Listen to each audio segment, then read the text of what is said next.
Hi,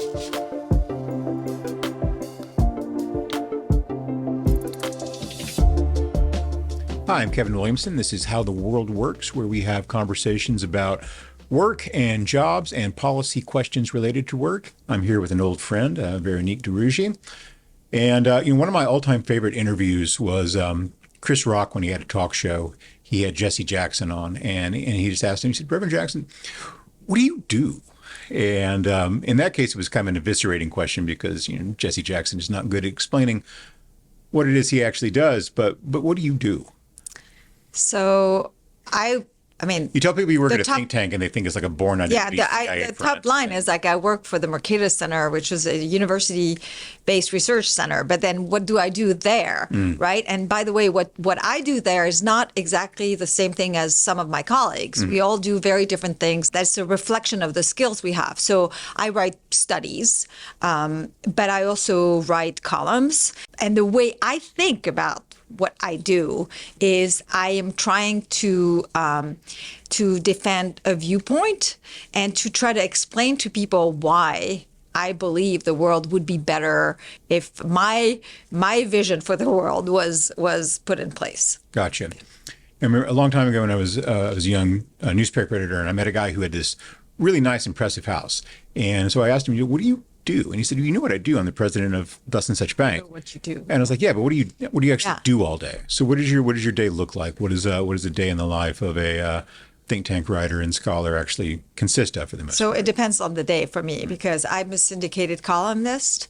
So on Mondays, usually I think about a column idea for the week and I write that column, right? So Mondays and part of Tuesdays and Wednesday mornings are devoted to that because so then I send it to my editors and at Mercatus, and then we just have back and forth about sometimes contents, but mostly about the flow and trying to kind of fact check some of the things I write, making sure that because then it's sent to creators. But I also, as I said, I always have longer term project on the fire. So for instance, like right now, I'm trying to write a case against industrial policy, but from a populist perspective to try to, because I've always long believed, and I'm not the only one, that when you're a classical liberal or a libertarian or in some cases a conservative, you're really ultimately a populist. For instance, when you fight against cronyism, so the unhealthy marriage,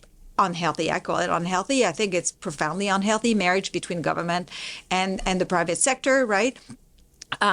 The reason why you do it is for all the unseen victims. And often they're workers in other firms that are not subsidized. They are consumers who see higher prices in what they consume and things like this. And that is very profoundly populist at its core because it's fighting a government privilege to usually a very big company.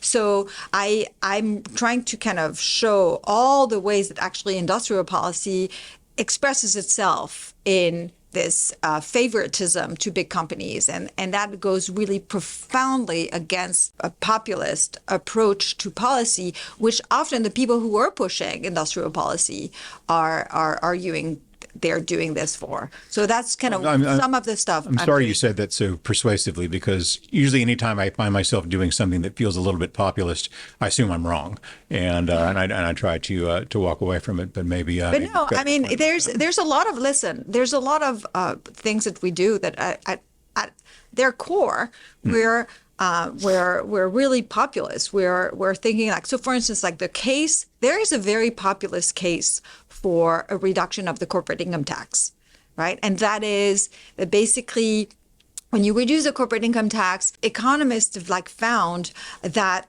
a significant part of the reduction benefits workers in the form of higher wages. The reverse is true, is that when you increase the corporate income tax, people think corporations are the one paying the tax and they're not paying their fair share. But what effectively they do is that you withdraw, as they have to write a check, right? Who is really shouldering the cost of that tax. And we know either through innovation, the lack of innovation because of the lack of capital that can be invested, or through the promotion of workers, either through economic growth, but also making them being more productive through innovation and technology. Basically, workers are the one shouldering the cost of the increase. Most of the cost, it goes between 25% to 100% is shouldered by workers, right? So when you think about the reason why we fight for classical liberal ideas, I think very often at its core, it's a very populist case we can make. Well, I want to get back to some policy stuff later in the conversation, but kind of want to keep this about your job for the moment. What were you doing before you're doing what you're doing now? Before Mercatus at GMU, I was at AEI, the American Enterprise Institute, doing roughly the same thing. Mm-hmm. And before that, I was at the Cato Institute. And before that, I was at GMU finishing my dissertation and doing a postdoc. So you've been in this pretty much all of your post-education life. Mm-hmm. Well, earlier in life, were you a taxi driver? Did you work as a waitress? Were you a bouncer at a nightclub in Paris? No, I did a lot of babysitting. Babysitting. And then when I was in Paris and when I was in school, the first part of my PhD, but also I think I started when I was in my last year doing my master's.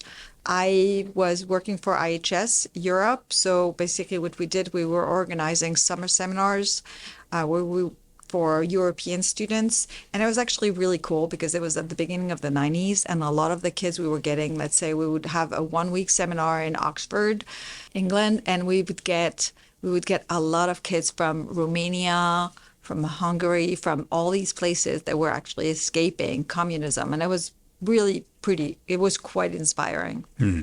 So never had a real job then, basically. Never had a real job. Gotcha. Yes. So I guess that's a way to mask the fact that I never had one and never wanted to have one.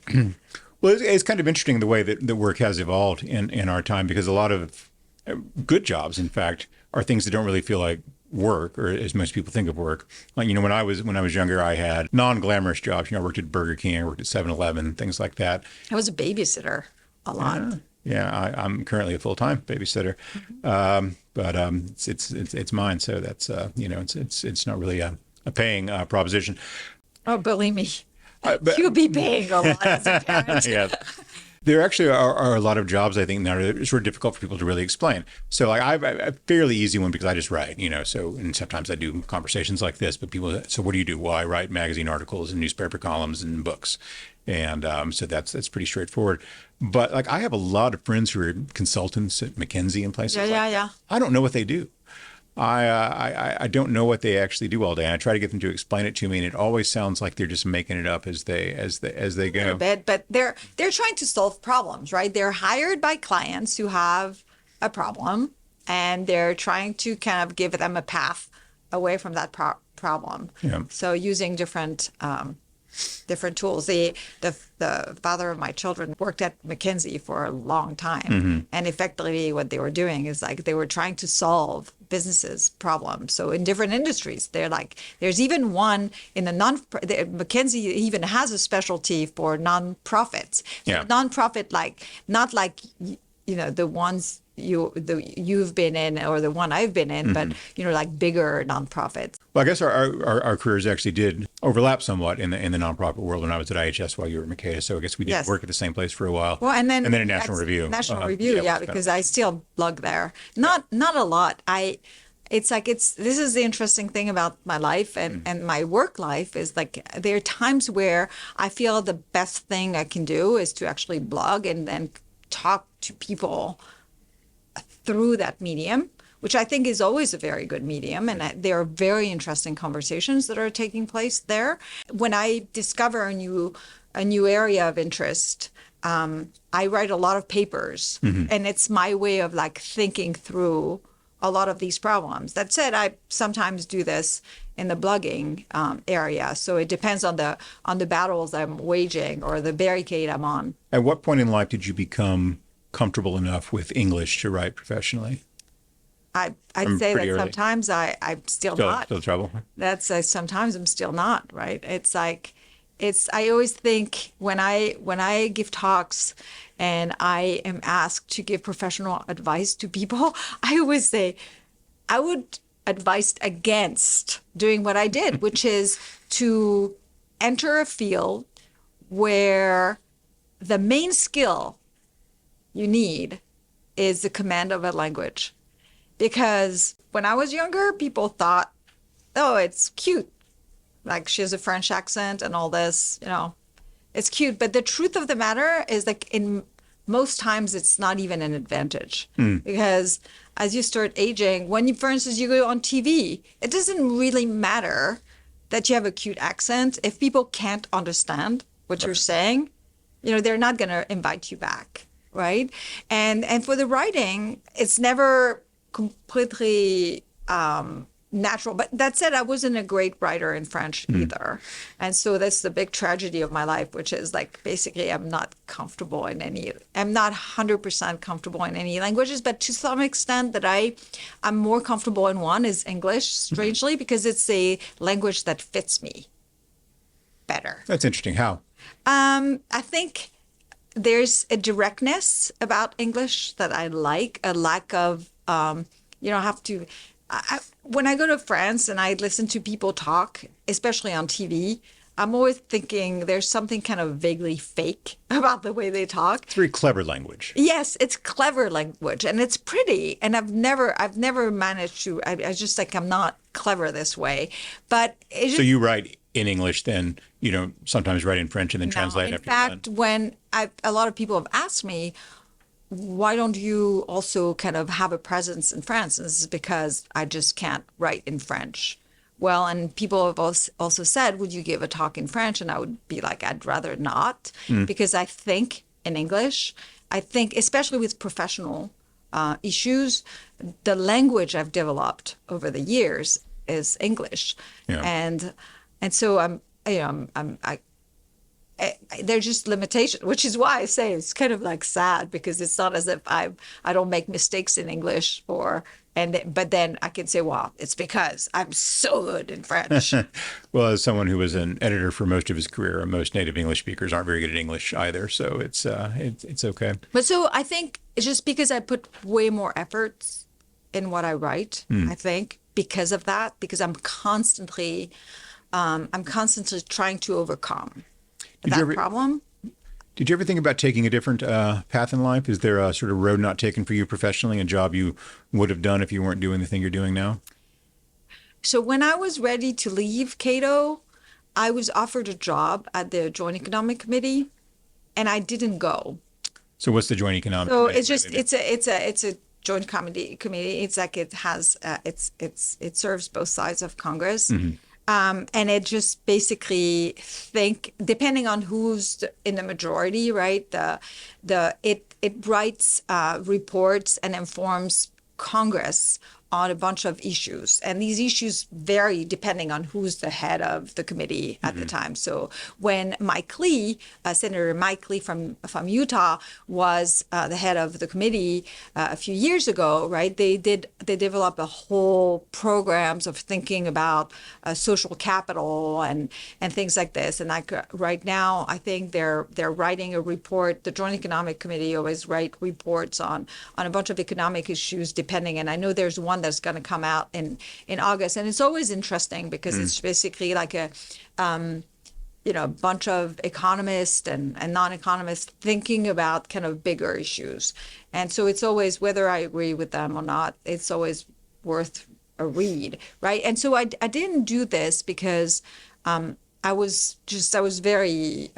idea of working for the government was just, no, not possible. So you never really had any ideas for career paths that aren't about economics? But no, not really. But that sometimes I wonder whether it's a mistake in a way and in the same way as having worked in the private sector, maybe in a company, and there's just like a lot of the times, right, when I read about financial markets and there's a big difference between the way economists think about financial markets and about the way people live working for companies. And so sometimes I wonder whether, I'm missing something. I could have been much better had I had experience about what it's like to be inside government or what it's like to be in the private sector. Yeah. But well, maybe in some future episodes, I'll be able to help you out with that and get some people on who can explain. 'Cause it is very different to be an economist in an academic sense or a bond trader. And bond traders and commodities traders have a very different, interaction with the market than someone who's and looking in fact, at it. when I'm on TV, often they ask me, like, they'll ask me about the market, and I'll be like, I don't. Haven't looked at my IRA in 6 months. Well, but it's also like, I kind of like, the economy is not the market, and the market is, I mean, it is, but it's like, it's very different, right? The market goes up and down based on things very often that I think is just stupid. Like, they respond positively to policies that I think are just incredibly stupid, right? And so, like, the announcement of a stimulus bill, like, hundreds of billions of dollars, and the market goes up in flames. Yeah. And so it's Up in flames in a good way, you mean? well, I mean, it goes up, let's say. Yeah. Well, I mean, I think it will go up in flames, but so it's just kind of, sometimes I wish I had a kind of somewhat of a better understanding at a pure functional kind of, but no, I never really thought about, becoming a vet, or, I mean, except when I was like a little kid, or. When you thought you could work on unicorns. No, unicorns were never my thing. No? No. It's just in France, we just didn't have those. No unicorns in your part of France? No, not really. That's very sad. Some questions about other workers that I thought I would bring up.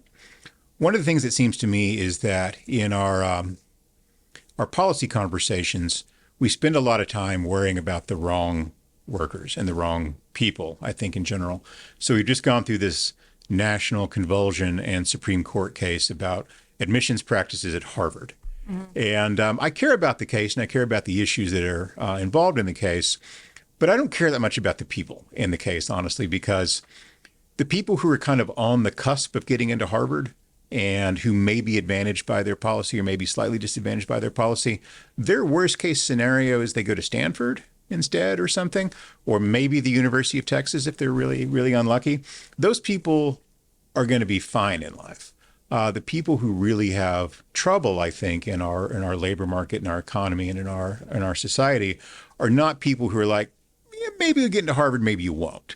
They're people who are not applying to Harvard. They're people who often haven't graduated from high school, or certainly aren't pointing themselves in that direction. And I think part of that is the fact that the policymaking conversation, of course, is now I'm going to flirt with that populism I didn't want to get into, but it's dominated by people like us. So you have a PhD in economics you went to Sorbonne, right? And I am not that educated, so I can be a good populist in that sense. Sorbonne. So people don't understand about France is like, it's University of Paris is different parts. Right. This is some uncut populism right here. Yeah, exactly. So where I went was like, for my PhD, was the Panthéon-Sorbonne part. And then there's a Sorbonne part, and which Americans strangely think about as something that's great. It may have been great centuries ago. It's just we think of it as being French for Oxford. Yeah, it's just, I wish it were, but it sounds pretty fancy anyway. But we're the kind of people who really dominate the conversation, and people who write for the New York Times and Washington Post and places like that, they care a lot about the admissions policies at elite universities because that's their world. That's where their kids are going to go. It's where they went. And that's, sort of my world in a way, too. The bigger problem we have economically, I think, and socially in terms of social mobility and in terms of getting people connected with productive, useful, rewarding work isn't the kids who have to go to Stanford instead of going to Harvard. But that's not nearly as big a part of the conversation.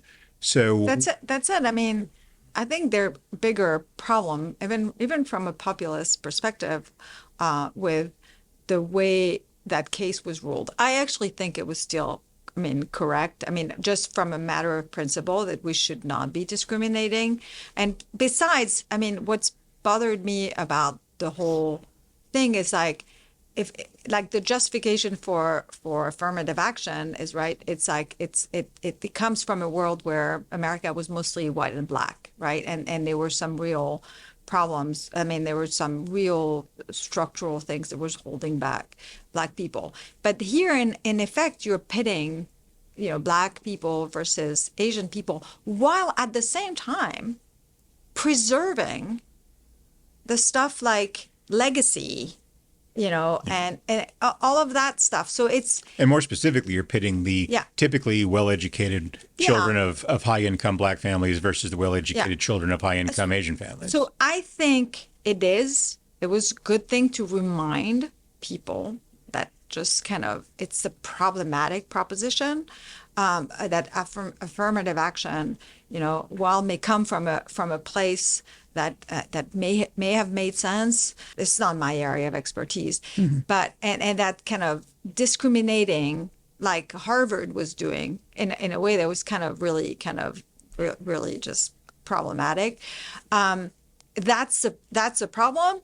But I also, and the Supreme Court couldn't do anything about the fact that this was still happening in a context, again, where there was just a lot of leg up that remained in the admission process that were given, again, to legacy and athletes. And so I think that kind of like, if we want to really say that we are in a country that has an admission process that's based on merit, that's based on all sorts of criteria that we like, I think we need to kind of level up this whole thing. That's what bothered me about the whole thing. And the Supreme Court, again, can only answer what it is asked to answer. But yeah, I agree with you. The country is like really focused on a lot of issues that are like very class related. They want to make it as if somehow this is really what matters for the entire country and for those who are struggling. Yeah. Give me an example of what I mean about sort of changing the conversation. We don't like occupational licensing very much, either one of us. But one thing I'll say in the defense of occupational licensing is that it creates a point of focus and a path for entering a profession. So you or I could walk out of this building and grab anyone off the street and say, how do you become a lawyer? And they'll say, well, you go to college and you go to law school, then you get your, you pass the bar and you join a law firm, and then you're a lawyer and you have a license to practice law. But if you try to ask someone, well, how do you become a diesel mechanic? Or how do you, take up any of these other skilled blue collar occupations? People don't know. And that is enormously consequential, I think, for young people trying to enter the marketplace. So you've got a lot of people who are 15, 16, 17 years old, a lot of them male, who are not going to go to college and not going to become McKinsey consultants and not going to get MBAs or PhDs. There's nothing wrong with that. And they're not going to college because they're dumb or because they're not educable, because it's just not their interest. They're not academically inclined. It's not what they want to do with their lives. But they don't have a thing they can sit and say, well, here's what I want to do in life, and here are the 3 things I have to do to make that happen, the way someone who's going to become a lawyer has those things in front of them. Yeah, but don't you think, though, that's the problem? The problem is actually there's a myth that persists. And if you go to college, you're going to be better off. Right. Right? And for a long time, it was the data show that it was the case, right? And that has become the base for a lot of the policies that were designed. And that has affected also the culture, where basically a lot of energy is spent thinking you have to go to college. When in reality, right, considering the cost of college, if depending on the major you follows, that idea that if you go to a 4-year college, you're going to make more money, you're going to be better off, isn't true anymore for everyone. Right. And in fact,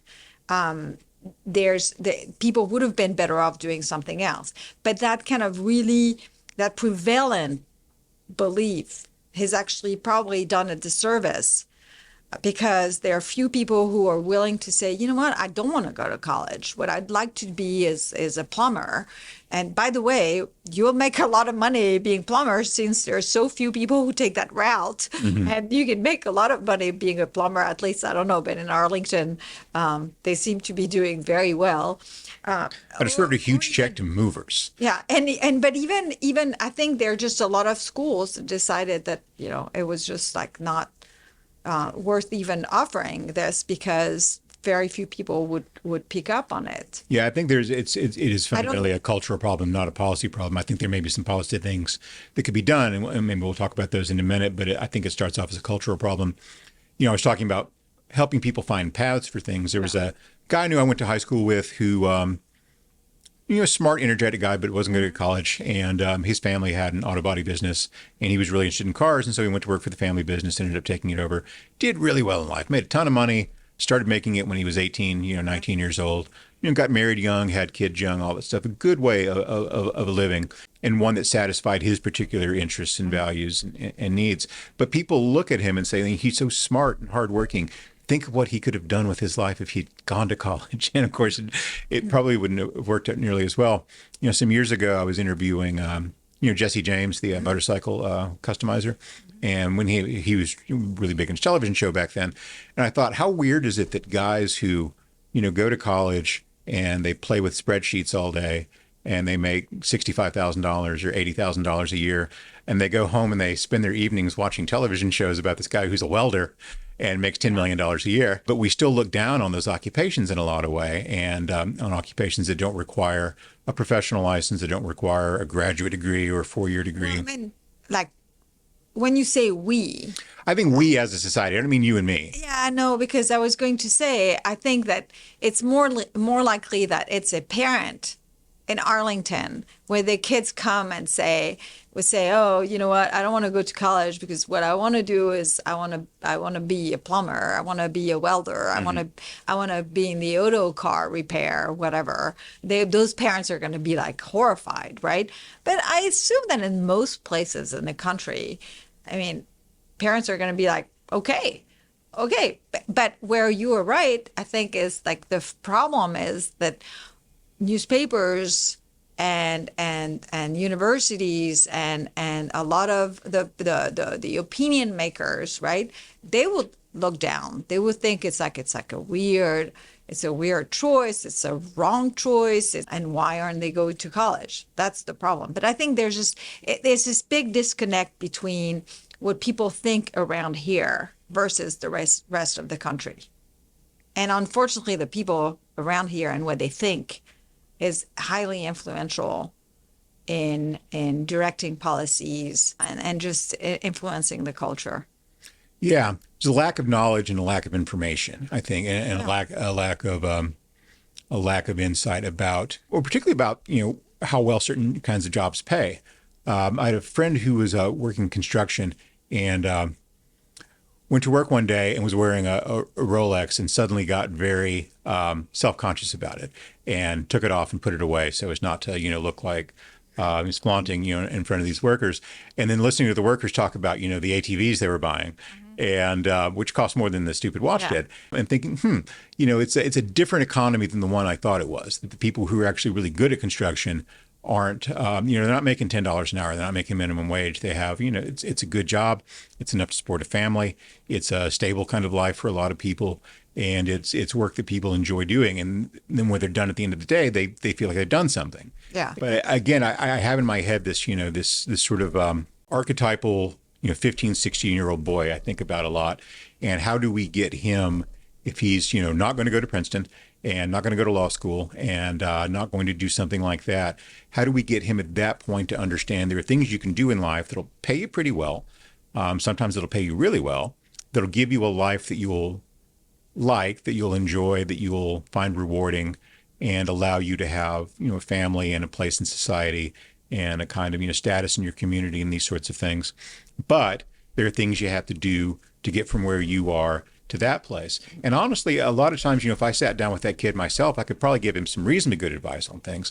But, even as someone who thinks about this stuff a lot and writes about this stuff a lot, I'm not sure I would do a very good job of explaining to a lot of people, particularly, kids in communities that are radically different from mine with very different backgrounds, what they would have to do and what the possibilities actually are. Yeah, I don't know if the path exist. If you feel when you're in high school that what you want to do is some more manual jobs, and I don't know how it works. I'll admit, I have no clue. And I think the problem comes also, much before this. So while there is a path or not, which I may not know, that's one problem. But also, like, when you're in school, there's this expectation that you'll go to all the way to the end of high school, right? And what is valued in high school, in school in general, is a path that delivers you to a university. And so I think kind of the problem is there, leaving aside the problem of the quality of schools, right, and the engagement of teachers. And I think it's just kind of like there is this expectation that when you do K to 12, where you're meant to be delivered into that university system further down the road, there's no off-ramp. There's no off-ramp from this, right? And so, and usually when there's an off-ramp, usually it's because you're such a troubled kid that they want to just kind of push you away and, get rid of you, which is it's not a solution either. Right. So the off-ramp's not a job. Yeah, I don't know. I mean, I'm sure there are a lot of people who think about it. There's something to be said about how just really constrained, structured, and limiting our school systems. Our school system is. I think we overreacted to the perceived problem of tracking. So in earlier generations, 1950s, 1960s, there was a habit of, pushing certain kids into a kind of college path and other kids into a kind of go get a job at a factory path. And this was often done in a way that was unfair and biased and all the usual problems you would expect out of something like that. That being said, tracks are useful things to have, assuming that you can do this in the right way. So in overcorrecting for that, we sort of made this assumption that the model for everyone is pre-college education. And then the path for everyone is to a university campus and then something else after that. And we haven't really entirely gotten rid of vocational education and job training in schools and things like that. We still do some of that, maybe not as much as we should and not as well as we should. It's always struck me, by the way, that is one of the places in society in which labor unions could and should play a really useful role is in developing those sorts of programs. But the labor, I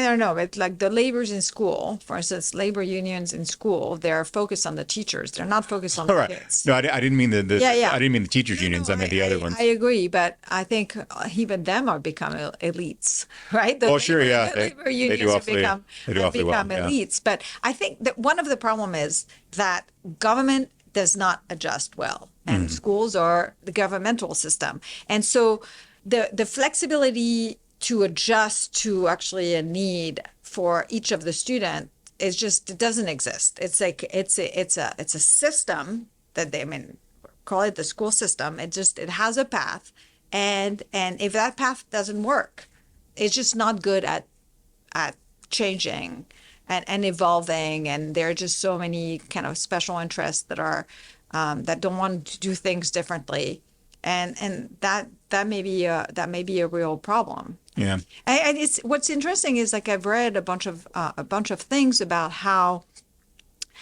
some companies at least are starting to understand that you're better off training your own employees. So they're hiring people straight out of high school and to start training them, and then within to actually fit. Like Moulinex was doing this. I'd read this a few years ago, and they were getting high school kids and they were training them to actually fit their real needs.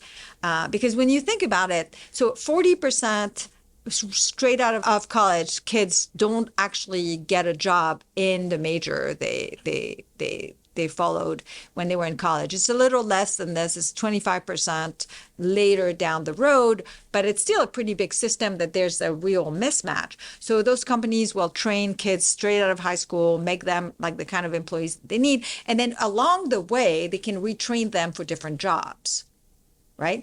That seems to be like a response to a university system that has kind of overtaken the whole post K to 12 education and is not delivering for what firms want. Yeah, that's how I got into journalism. I got out of school and the poetry companies just weren't hiring. And so you had to do something else. But it is a different job market, I think, for skilled blue collar workers than it was not very long ago. So, 15 years ago, I would drive around out in, West Texas or Pennsylvania in the kind of oil and gas country, and you would hear radio commercials that said, do you have a commercial driver's license? If you do, call us up, come to work for our oil and gas company, and we'll pay you $100,000 a year to drive a truck. And the commercials now say, are you eligible to get a commercial driver's license? Call us up, we'll put you through the CDL program, and then we'll hire you and give you the job. So what does it mean? It means that there's a real demand for people with commercial driver's licenses, I think, to work in energy. Yeah. Or at least there has been at times, and it's an infamously fickle business that demand for labor comes and goes. Are there things we can do policy-wise, you think, that would help to improve the situation for those kinds of entrants into the labor force? So I think kind of fixing the school system is one of them. Like there are so many. In the realm of things that might actually happen, do you have any idea? In the realm that might happen, I don't know. I mean, the problem is like a lot of the adjustment. What would you change in the school system, though?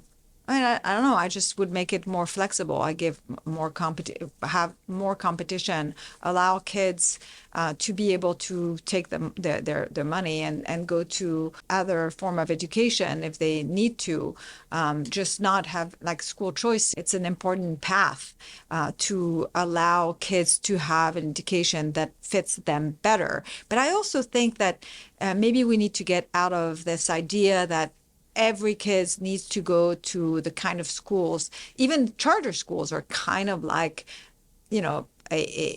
like a same model than the public schools or private schools. And maybe there is actually kind of a model of education that looks radically different, and that won't happen as long as basically there's no way for people to experiment and to really try different. For kids to be able to, school choice, I think, can be a way not just to empower charter schools, but maybe to try things that look very, very different. And I don't know what those are. And I don't know. So on the school front, I think there's a lot of things to do.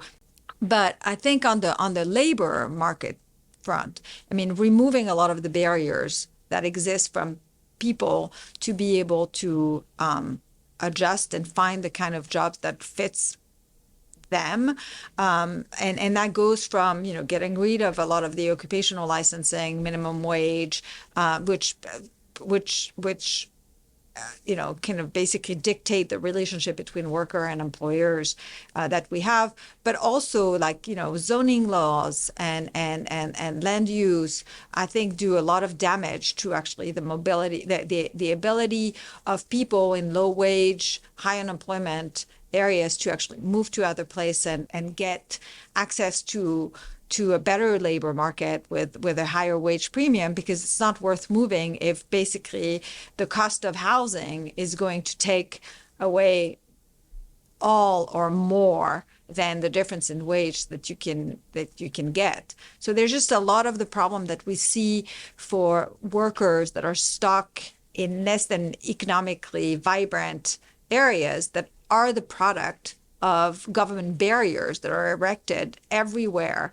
Things like this, creating some flexibility and ability, and give workers ability to move. I've often thought that maybe repackaging unemployment benefits as relocation benefits for people would be helpful, in some cases anyway, and making them more generous than we have. Another thing that I've kind of come around to in life, surprising to myself, there is a case to be made, I think, for more corporate paternalism toward workers in terms of going out and recruiting people from distant areas, helping them relocate, helping them get their lives organized in a new place. My grandfather worked for Phillips Petroleum, and he lived in a town called Phillips, Texas. And Phillips was a company town, as you might imagine. I don't think it was ever actually incorporated as a formal city or anything like that. The company really did run things in ways that were both, I suppose, positive and negative. But when I talk to people I know from that area and that community who had lived there and worked for the company and all that, they loved living in a company town because it helped them to organize their lives in certain kinds of way, help them organize their kids' lives. So I'm not advocating, Amazon City be built somewhere, although I suppose that's kind of what the Bay Area has become in many ways and some other places. but of maybe giving businesses some tools to help them be the ones who deliver certain kinds of social services related to relocation, connecting with jobs and things like that to the people who need them. Because having sort of government agencies in there don't have a very good history of getting it done. Every kind of government-driven jobs training program that's ever been created has been a failure. Essentially, they don't have a really very good track record. But businesses have, as you alluded to earlier, a pretty good idea of what it is they actually need, but they don't have a lot of incentives to be maybe as aggressive and creative as they could be when it comes to recruiting and developing new workers, relocating workers especially.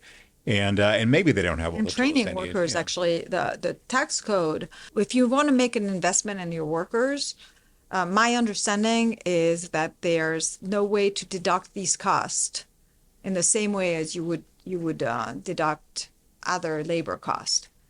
So that's something that could be changed. So that would give an incentive, a better incentive for companies to really invest in their workers and train them in the way that they ought to be trained. But think about it, like the government's omnipresence in a lot of areas, whether it's the deliverance of benefits, whether it's like unemployment, right, has actually devastated a lot of private companies that used to deliver these services. And there were, of course, these were much more portable benefits than we used to have. There's a real tragedy about the fact that some design in the tax codes means that there's just a lot of incentives for, the system, the healthcare system is designed effectively the insurance system is designed to be provided through companies, with workers really having very little say. And if you step outside of the system, this is what Obamacare was really about. It was like, how do we cater in the context of where most workers are getting their insurance through their employers? How do we cater to those few that are not in that system, right? How do we, and unfortunately, this is true. It's just the government gives incentives, which then end up shaping the entire market, right? And even in a way where most of healthcare, I think, should be paid for with people's own money, not by a third party. The way we pay for everything else. Yeah, not but that's not the case, right? The whole system is designed in a way where that kind of consumer choice is taken away. Like there's expectation that someone else is going to shoulder the cost of your healthcare. That then itself like raise prices, blah blah blah, and all. So this is the problem. Is like the government is everywhere in every aspect, like job training, right? If the taxpayers are going to be paying for it, and what's the incentive for companies to do it? I've always thought that employer-based healthcare was one of the worst policies that we ever kind of came up with, although we came up with it by accident, partly because it's a bad way to deliver health insurance, but also because I think it really deepened this sense of relying on a single employer or maybe two employers for all of your life, and that having a job with a big company is going to be the thing that solves your problems in life. And it's the biggest what we call wrongly called tax expenditure. Yeah. Which is basically like it's a tax break. It's the biggest one. It's extremely expensive. It's very, very distortive, and it affects the healthcare market in so many ways. And getting rid of this would be great, but well, one of the reasons it stands out to me is because I think one of the unacknowledged issues in economic life in the United States is that there are really radically different levels of risk aversion among different people across our society and among different social groups. So, kind of modern globalized economy where you're changing jobs a lot, where maybe you don't even have a regular job, or you're going from one deal to the next and one thing to the next, is really, really appealing to a certain kind of person. For other people, that sounds just like hell on earth because, nothing's ever settled, nothing's ever stable. And I mean, there are people who are kind of, sort of more naturally entrepreneurial. There are people who are more naturally inclined to want to have a job in an organization where they can stay. Our policymaking people tend to be the people who are from the more risk positive kind of world because they're wealthier, they're better educated, they're more flexible, they're more mobile.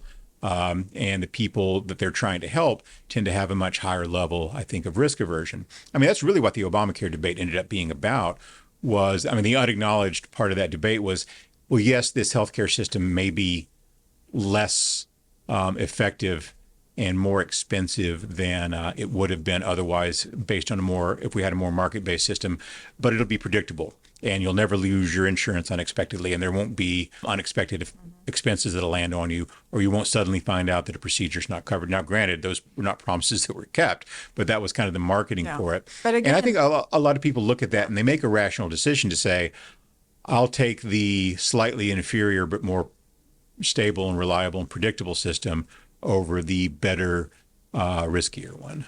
Yeah, but at the same time, right? I mean, I think kind of the risk aversion of the elites is very palpable, right? They want a system where someone else is paying the tab.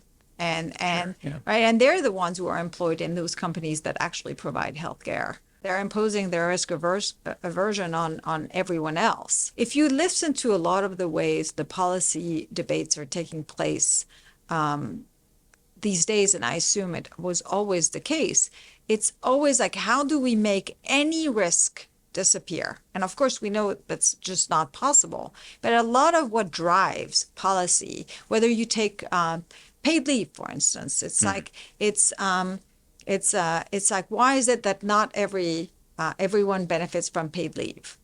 Like it would be so much better if everyone. That's the elite imposing their preference on everyone else. But what is true for healthcare is true for paid leave, which is that when a company delivers, pays for a benefit, right? It means automatically that your wage, the money you're going to take home, is going to be lower, right? It means that it changes the mix that your total compensation is made of. Mm-hmm. And different workers have different preferences of what that mix should look like. Some people would prefer to have just all the money in cash, and others, they're more risk averse and they prefer to be totally covered. But no one ever talks about that, right? About the fact that there are people who are willing to get more in cash and then deal when the time comes, rather than actually have a mix of wage versus benefit imposed on them by people who think that everyone should be covered in this way, that no one should be left to actually kind of face or prepare for something like this. Because that's one of the things that I find the most frustrating in the way we talk about wages and wage growth and things like this. Like, people are always saying wages are not growing as fast as they should. But actually, when you look at total compensation, it's keeping up with productivity, mm-hmm. except that people who are thinking that they're not, they're just looking at wages.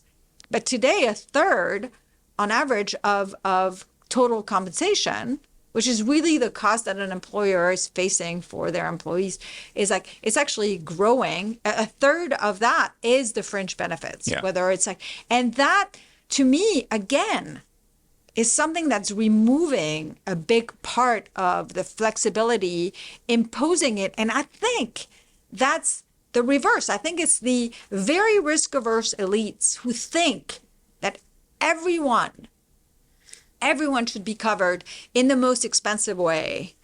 Yeah, or maybe it's that they aren't actually risk-averse for themselves, but they're risk-averse on behalf of people they think can't really be trusted to make their own decisions in the marketplace. But are they because when you bring up things about school choice or having market-based solutions for health insurance, it's, that's great for people like us, but these people, if you let them make their own decisions about schools, they'll send their kids to these crazy religious schools where they'll be taught about, creationism. And if you expect them to buy their own health insurance, they'll just take the money and they'll buy lottery tickets or something else.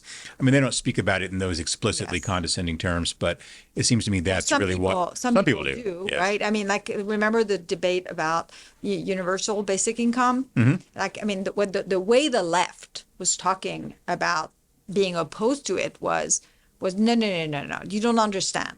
we can't give cash to people because some people are they're not gonna spend it wisely. So it's much better to have this horrible welfare paternalistic system that allocates that much money to food, that much money to housing, that much money to this and that and that. And I was just like I mean, as a libertarian, it was always like actually the appeal, not that I'm fully at all on board of, I mean, I'm not for universal basic income for a variety of reasons, but the real appeal to me to actually a cash system is that you shouldn't be making that assumption that we know what is good for lower income people. Yeah. We just shouldn't, because some days the rent is harder to pay. Someday you have an emergency, your kid needs to go to the dentist. Sometimes they need and it just like, things change. But I think the elites are unbelievably risk averse and paternalistic, and they want to impose, I'll happily say it's like, we have no clue what it's like to live a life that's different than ours. And we just kind of want to control this, and by kind of saying everyone should be living like we do.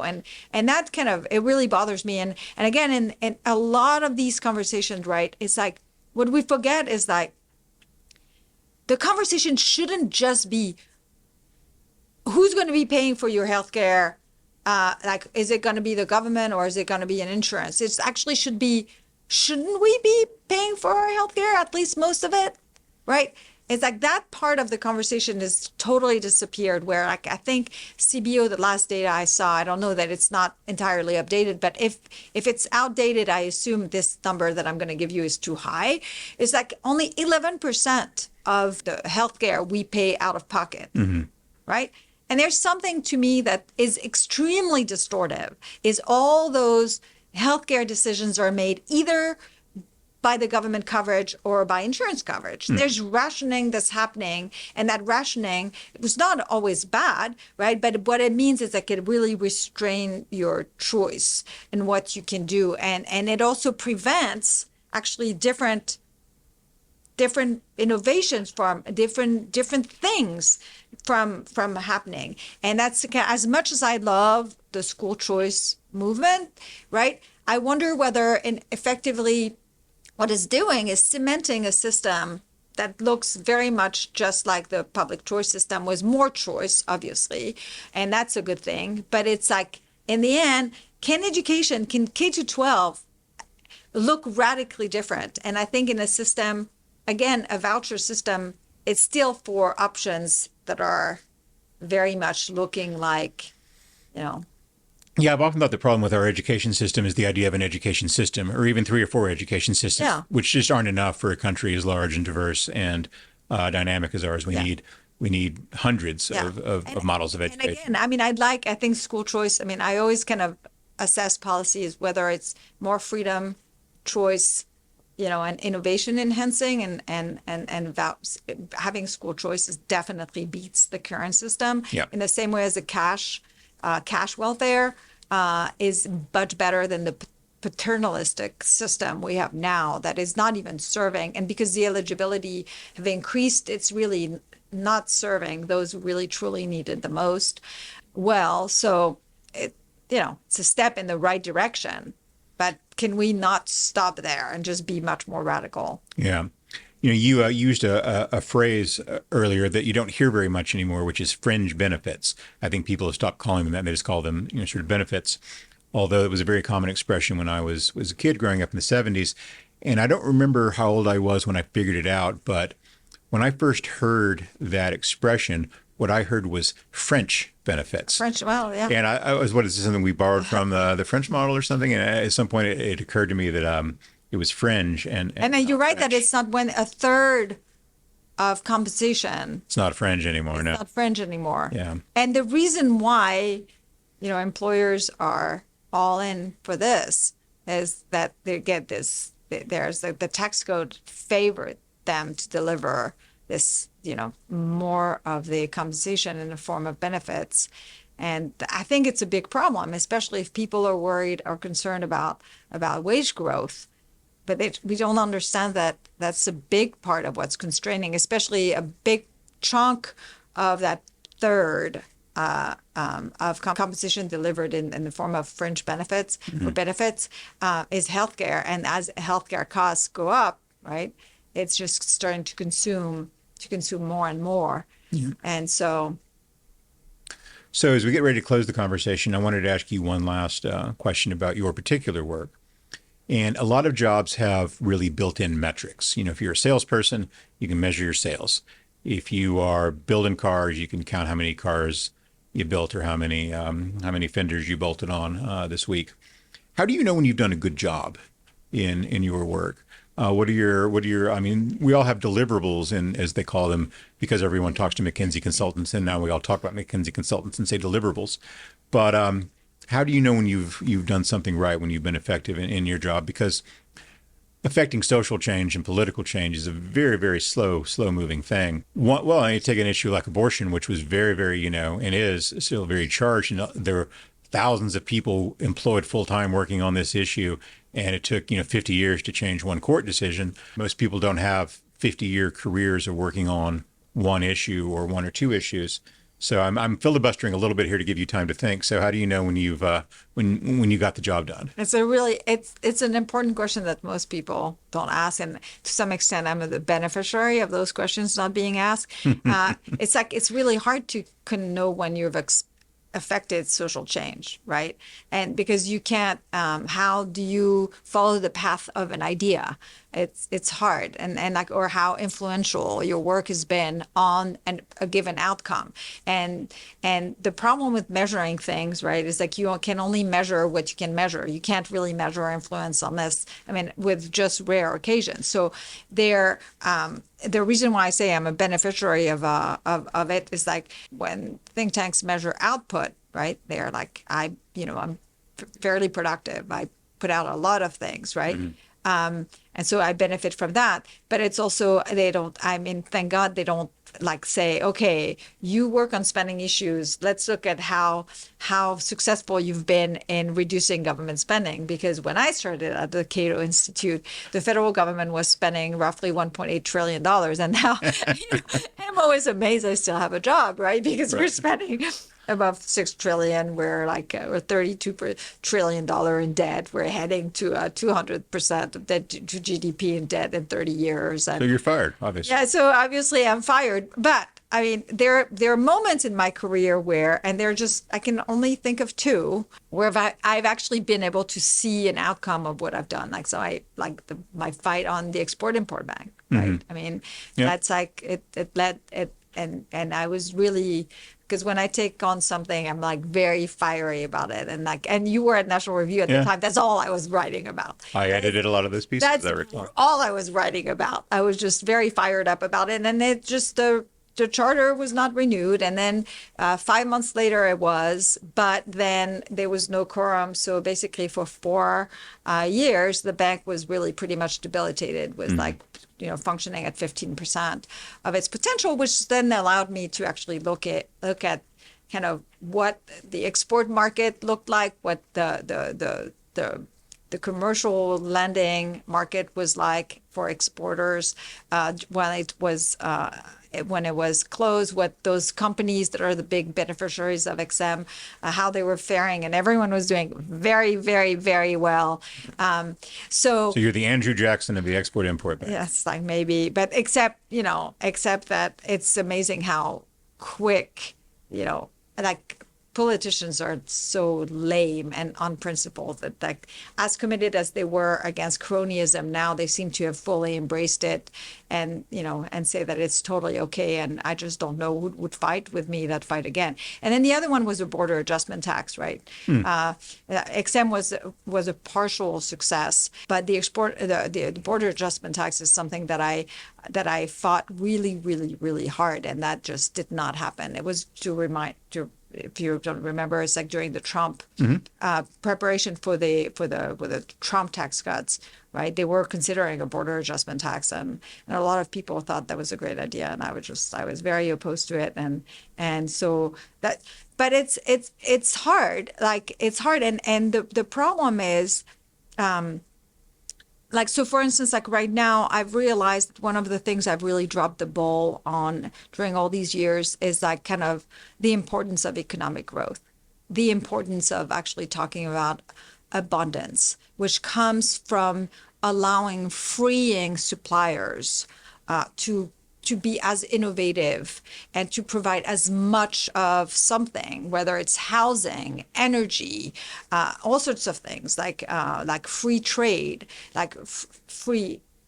I'm not talking about this as the concept, but just like allow more trade. That ultimately creates growth, and the importance of growth and abundance is something I've forgot to think about as I was kind of really fighting these very discrete battles, as opposed to kind of remind people that there's nothing that double, right, the GDP per capita as growth does, but also kind of the disaster of not having economic growth. It's not just the loss of wealth, but it's the tribalism that come, the intolerance, all sorts of things, which I think we're living through right now, because the U.S. hasn't been growing as it should have probably for 20 years. The social or cost so. of economic unhappiness, you're saying? Yeah, of economic, yeah. Just like, there's a morality of economic growth that we just economists just don't talk about enough, and I'm kind of trying to kind of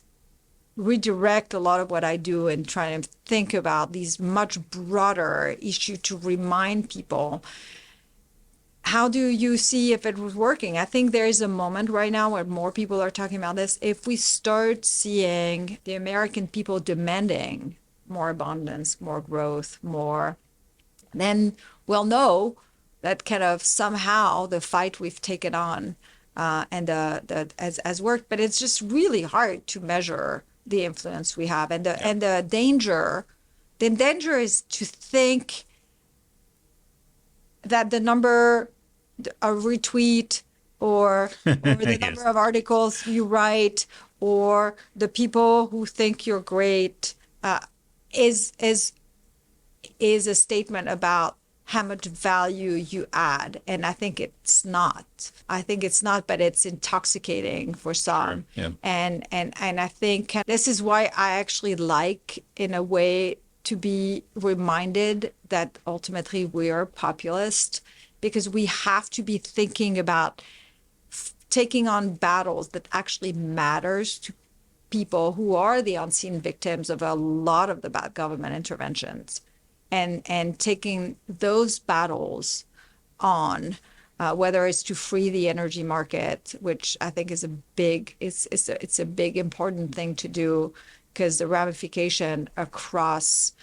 all industries is extremely important, and economic growth and productivity is really important, or freeing all sorts of areas that will be more beneficial than even, closing exam and just punishing like those big corporations who have government subsidies in their business model.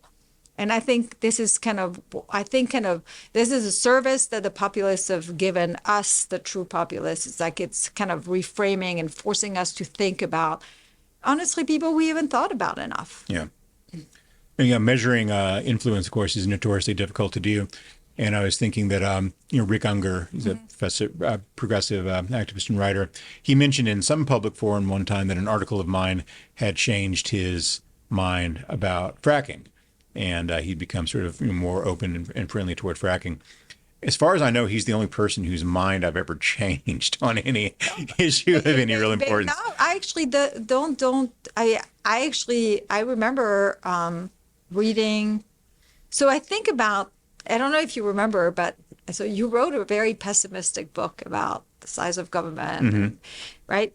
And I remember taking you on and being like, "Come on, no, and I was wrong. I was the one who was the wrong one in that debate, so I think about it a lot, because I don't want you to be correct in assuming that we're doomed and that the only path forward is, and so in a way, I think about that. I think about your work on this a lot, and I just kind of want to think about ways that we haven't explored to kind of make you wrong. Because right now, unfortunately, you're more right than I was, because I was, if you remember, this was we thought There was a libertarian movement. Yes. It was a libertarian movement, and then it just changed like overnight. Well, the perverse thing is that pessimists are the least often disappointed people. Yeah, but it's like it was a so see, I think about that a lot, and I also think about when I was writing a lot on vaping. I was always going back to your work on it, and I think kind of the way that you framed a debate with a Marlboro man, I thought was like the most useful kind of framework to talk about this. Because again, you're kind of like saying, okay, why is the government so anti-vaping? And in a way, what are the special interests it's protecting, willingly or unwillingly? Yeah. Right? And kind of to say it's effectively protecting the cigarette industry, which is kind of weird and paternalistic approach to vaping, right? I thought was super useful. All right. Well, all those of you who employ me and wonder if I create any value, Vero is here to tell you that I do. Thanks so much for that. And thanks for being here. I've enjoyed the conversation. Me too. Thanks for having me.